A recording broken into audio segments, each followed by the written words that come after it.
And so one of the main, I think, like one of the main ways that we actually continue to do redistribution is through the healthcare system, right? And that comes in a couple ways. Like in one case directly, like instead of when you say redistribution, like Republicans like to use redistribution like a dirty word, even though you could argue this tax bill is a redistribution of money from poor people to rich people.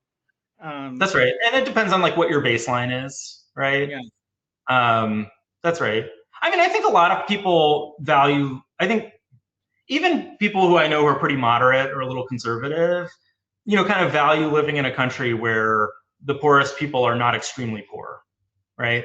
And that might, like in your example of like they go to, people without health insurance go to the ER, the hospital eats the cost, it has to get kind of like made up in revenue in some other, like cross-subsidized by some other part of the hospital. Like, yeah, that part like costs us some money, but even just from like kind of a preferences and like what our value set is, right? I think most people don't want to live in a country where the poorest people are like, extremely poor. And so,